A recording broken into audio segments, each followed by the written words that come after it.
Hello and welcome to a new episode of Coptic Las. In today's lecture, we're going to continue the Greek and Coptic discussion from last week. Specifically, we're going to talk about some Greek and Coptic rules. This time, not the letters, which we covered last time, but actual phrases that actually determine if the word is of Coptic origin or of Greek origin. So last time, for discussion quickly, we talked about some letters that did give away in Greek words are gamma, delta, zeta, epsilon, epsi, and xi. And then for Coptic, we said shai, phi, chai, hori, jan, jat, shima, and ti. And we talked about some exception for each and some rules for each. So please refer to the previous lecture if you forgot any of them. Today we're going to continue on that. And like I said, we're going to cover more rules, but this time not like letters that identify if the word is of Coptic or Greek origin, but instead we will talk about some phrases at the beginning, end, or even in the middle of the words, and these rules would also allow us to determine if the word is of Greek or of Coptic origin. Furthermore, as we talk about the rules, you will notice that parts of speech become really important. For those of you who are familiar with English and part of speech, this is things like noun, adjective, adverb, verbs, all those things. And so the part of speech matters for some words. This is why when you get your homework on Greek versus Coptic, you will find that I give you the part of the speech for each word, because that will matter about which rule you're talking about and which rule to apply, and that's very important. So, do I expect you to know all those rules? Absolutely not. You will always be given the sheet and you'll always look them up. And like I said from the previous lecture, as you do this more by experience, you'll start figuring this out on your own. You just need to work on it a lot. It's like anything with languages. The more you practice, the more you get better at it. Try to focus as much as you can in this lecture, and also take the extra step to do the practice, focus on them, and as you do this more and more often, as we go through the rest of the curriculum and such, you will start having some of those rules click with you, and some you will never remember, and it's okay. The more you get out of it, the better you'll be at reading Coptic, especially when it comes to the tricky letters that have different pronunciation for Coptic versus Greek. So, with that long introduction, let's dive into the rules. So if you look at this page in front of you, you will find that I have divided the rules that make up Greek origin words to 6 rules, and then the Coptic ones are divided into 3 rules. Obviously, some of them we talked about last time. So rule 1 we've covered last time, and rule 2 we've also covered last time for Greek. And rule 1 for Coptic we've also covered this last time. So in today's lecture, I'm going to start with rule 3, 4, 5, and 6 for Greek, and then rule 2 and 3 for Coptic. Let's look at Greek. R3, it says verbs. Verbs is starting with some syllables and then ending with some syllables as well. This is the starting and ending. You have to have both. You cannot just have the start, you cannot just have the end to apply the rule. It has to be both the start and the end. Rule 6, verbs. The first you have to check the part of speech, make sure it's a verb. And then you need to check if that verb starts with either re or and end with stay or in. And if you have one of those endings or one of those beginnings both combined together in the same word, it starts and ends with that ending that I talked about, then you can apply R3. So it has to start with re or and ends with st or n. Any combination of the ones that start with the combination of ones that ends, you get those together and you have your R3 applies to that word, and therefore it has to be a Greek word. All the time, 100% of the time. Now, R4 is also for verbs, but this time it only talks about the ending. So, if a verb ends with any of the syllables that are mentioned under R4, then you automatically know that this word is Greek. You don't even need to look at the beginning of the word. You just need to look at the ending and find one of those syllables that end. And there is a big list of them, so you can refer to R4 that's in front of you on the screen. And so if you look at a word, you try check its ending. If it's verb and it applies any of the endings in R4, then you know R4 applies and therefore the word must be Greek. Finally, R5 applies to noun, adjectives, and adverbs, but not verbs. So R5 is only for noun, adjectives, and adverbs. And it's also ending with. So R4 and R5 are kind of complementary with each other. So R4 is verbs ending with certain syllables, and then R5 is nouns, adjectives, and adverbs that are ending with certain syllables as well. And those syllables are of course different than the verb one. And then finally, there is R6. And R6, it says words. If it says words, then it could be any part of speech. We don't care about the part of speech. So if a word starts with any of the syllables listed under Rule 6, those are like bara, ana, kata, and so on, those would all mean that this word must be a word of Greek origin. In fact, if you ever go on to study science or maybe some mathematical concepts, you will see that a lot of words start with those syllables under R6, and those because those English words are actually also taken from Greek origin words. And so you'll see this a lot in the sciences, maybe more than the maths, more in science. But you will, if you did not recognize those in Coptic, you will meet them at school sometime when you talk about some scientific words. So those are all the Greek origin rules. Now, we move on to the Coptic. So R1, we've already talked about it. We talked about the Hori and T exceptions already. And now, R2 and R3 just says words. So this is a very good thing about Coptic. Coptic, you don't care about the part of speech. Okay? So all the rules, it's for any word. You only have to consider the part of speech for Greek. Coptic is much easier. There are just 3 rules. First one is all the letters that we talked about, and R2 and R3 apply to any word in the universe that has these things in it, then it must be Coptic. So, if we talk about R2 for Coptic, it says words containing any of the following syllables. Notice that I have a dash before and after each group of letters that make up a syllable. This is because those syllables could appear at the beginning, at the end of the word, or in between the word. So if they appear anywhere in the word must be of Coptic origin. And those are gen, ref, rem, and met. And then finally R3, words ending. So ending is specifically at the end. It cannot be at the beginning, it cannot be at the middle, it must be at the end. And this is R3. So if R3 ends with any of the syllables listed under R3, then you know that this word must be Coptic. And so those are all the rules. 6 Greek, 3 Coptic. You'll always have the sheet as reference when you do your homework or in test. So try to learn those as much as you can, and we'll call it good for this. So now I'm going to move on and take 4 example words from your homework. And we're going to do those together to demonstrate all the rules. Those 4 words are enough to cover all the Greek and all the Coptic rules that we've learned in the first part of this lecture. So we'll take them one at a time. So this first one could either be Greek or Coptic. So we're going to assume it's Greek first. So let's start with the assumption of Greek. And then look at rule 1. So rule 1 says it has to contain gamma, delta, zeta, or epsilon. And remember, epsilon has to come as a vowel I. In this case, we got an epsilon. And so, because we have this epsilon, we have to check. What is this epsilon sound in this case? Is it preceded by alpha or E? No. Therefore, it cannot be a V. Is it preceded by omicron? No. Therefore, it cannot be a U, so it must be an I. And because this epsilon comes as an I, that's a hint that it's Greek. So I can say it's Greek. And R1. But it's not enough to just stop at one rule. You have to check all the other rules because maybe multiple rules apply. Next rule says contain any of the following letter, Epsi or Xi. So you scan the whole word and you see here that we have the Epsi. So if it has Epsi or Xi, not both, any of them. So it has the Epsi, therefore this is another clue, it's Greek. So now we got 2 rules for extra proof that this is actually Greek words. So far R1 and R2 apply. Now R3 says verbs. This one is a feminine noun, and because it's a feminine noun, it's not a verb, so it cannot be rule 3. I don't even need to check rule 3 because it's not a verb. So I can skip rule 3. Now, rule 4 is also about verbs. So I can safely skip rule 4 as well because this is not a verb, it's a feminine noun. So now comes R5. R5 says noun, adjectives, and adverbs. This is a noun. So nouns in general, any noun, feminine or masculine. Okay, if it says noun, I'm talking about both feminine and masculine noun. So this is a feminine noun, which is a noun. Therefore, R5 might apply.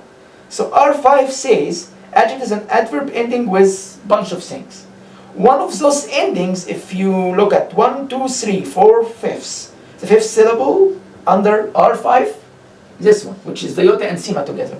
And iota and sima together is one of the endings that gives you that this word is of Greek origin if that word is a noun. And so therefore we'll apply rule 5. Finally, rule 6 says words starting with any of the following. And if we look at the syllables at the beginning, we'll find that 1, 2, 3, 4, the fifth syllable listed under R6 says that if the word starts with Abu, then it must be a Greek word as well. So therefore, R6 would also apply. And just like that, we know that this word is actually Greek, and we have 4 rules that proves it's a Greek. So there is no way on earth someone would see this word and say it's Coptic. For fun, let's go through its pronunciation. So alpha is an A. B makes a heavy B in English. Omicron is an O. Kappa is a K. Alpha is an A. Lolla is an L. Epsilon here makes an I sound. Ipsi makes an EBS sound. Iota, before it is a consonant, after it is a consonant, no vowels, therefore it would be an I. And finally, Asima makes an S sound. This gets apocalypses. And apocalypses means revelation. Now let's move on to the next one. This one, Greek or Coptic? Let's go through the Greek rule. So R1, gamma, delta, zeta, or epsilon? No, none of those. R2, ipsi or ixi? No. R3, verbs? Is this a verb? No, it's a masculine noun, so I can skip R3. R4, verbs. Again, it's a masculine noun, skip that. R5, noun, adjectives, and adverbs. This is a noun, so I have to check R5. Ending with any of the following syllables. And just do a quick scan, and you'll find that none of the endings listed under R5 applies to it, so it cannot be R5 either. And now R6 words starting with any of the following syllables. Again, if you look at all the syllables, you'll find none of them that starts with this beginning. Therefore, this word cannot be Greek, and therefore it must be Coptic, because none of the Greek rule applies. So we'll say this one is Coptic. And now we need to prove to ourselves, is it actually Coptic or not? So now we switch to the Coptic side, and says words should have any of the following letters. Shai, Fai, Chai, Hori, Janja, Chimati. We have the Janja. Therefore, Coptic R1 applies. Now, R2 says words. So any word. This is a masculine noun, therefore it's a word. I don't need to worry about the part of speech. And it has to contain any of the following syllables. The first one under R2 is Jen. And remember, this could appear in the middle, beginning, or ending. It says, in this case, it happened to appear at the beginning, but it doesn't matter where it appears. If you have this combination of 3 letters that makes the Jen sound, then you know you got yourself a Coptic word. Therefore, R2 applies. Finally, R3 says ending with any of the following. Then we look at the endings, and none of the endings apply here, so therefore there is no R3. So we can safely assume this is Coptic using R1 and R2. Now, as always, let's go through the pronunciation. So first we have Janja. And remember, Janja could either be a J or G. And we said we determine this based on hive. If it has any of the hive group, it makes a J sound. Otherwise, it's always a G. In this case, it's followed by Iota, which is one of the hive group, and therefore this will be a J sound. And then Iota, check before it, consonant or vowel, consonant. After it, consonant, so it must be an I. And then Ni is always an N. Alpha is always an A. Mi is always an M. Omicron is an O. Ni is an N. Iota again, before it is a consonant, after it is also a consonant. There is nothing, therefore it's not a vowel. So if after it is nothing, it's the same as if after it is consonant, and therefore it must be an I. You put it all together and you get genamoni. And genamoni means arrest. Now let's look at the third example here. Again, we're going to apply all the rules in order. First rule, first is it Greek or Coptic? So let's start with the Greek rules. Containing one of the following letter, gamma, delta, zeta, or epsilon. I could already see there is a zeta here. Okay, do I have anything else? Are there gammas? No. Are there deltas? No. Are there zetas? Yes. Are there epsilons? No, just a zeta. So you don't need all of them, you just need one of them to be there, and therefore the word must be Greek. So now I can safely say it's Greek and apply R1. Good. Now, are there more evidence that shows that it's Greek? Let's see. Contains one of the following letters for rule 2, ipsi or xi. I don't see an ipsi, I don't see an xi, therefore I can skip R2. R3, verbs. This is a verb, so I have to check the verb one. So starting with any of the following and ending. R3 says starting and ending. So for the starting, it starts with R. It's either RE or R. It starts with R. So now I need to check the ending. Does it end with ST or N? And the answer, it ends with ST. And therefore, it has the beginning and the ending. So R3 applies. Finally, let's look at R4. So R4, it says any of the following ending, and one of the ending is actually, if we count 1, 2, 3, 4, 5, 6, it's actually the last one. So the last one under R4, you'll see if the ending ends with ST as well, even if the beginning is not R, it will still be a Greek word. See, actually for the ST, you don't even have to have it begin with R. If it ends with ST, it will still be Greek as well. And therefore, R4 would also apply. Now, R5 says noun, adjectives, and adverbs. I can skip it because this is a verb. So I cannot apply R5 at all. This is a verb. And R6 says words. So words, it could be anything. We do not see any of the beginnings talked about. And therefore, R6 doesn't apply either. And therefore, we can say by R1, R3, and R4, this word must be Greek. And now, let's pronounce it. So E makes an E sound. Ru makes an R. P makes a B. Alpha is an A. Ru and Ru, nothing special, just two R's. Eta, two E's. Sima, S. Iota has a consonant after it, but it has a vowel, a consonant before it, sorry, and has a vowel after, therefore it will make a Y. Alpha is always an A. Zeta is a Z. E is an E. Sima is an S. Theta could either be TH as in thin, or it could be T. And it could be T if it's preceded by Sima or Sha. In this case, it's preceded by Sima. See the Sima here? This must be a T. Not TH as in thin, but rather T. And then finally, E makes an A sound. You put it all together and you get R bar ECST. I know, it's a very complicated, long word. Doesn't matter. All you need to know is this one is Greek. And here is the lovely pronunciation of it. Have fun. Last one is either Coptic or Greek. So we check. R1, none of the words apply. R2, none of the words apply. R3 and R4 verbs, this is a masculine nouns, I could skip both rules. R5 nouns, adjectives and adverbs, so this one I have to look at. And then I look at the ending. And then because this ending doesn't show in any of them, no, it doesn't. Therefore, there is no R5. R6, let's look at the beginning starting with any of the following syllables. If you look at all the syllables, you'll find that none of them apply. Therefore, this one is not Greek. And then that leaves me the option that it will be Coptic. Okay. Now let's find some hints that tells us it's Coptic. So R1 says Shai Fai Chai Hori Janja Chima T. It has a Chima. Doesn't matter if it has any of those words, any of those letters anywhere. Shai Fai Chai Hori Janja Chima T. Then you automatically know it's Coptic.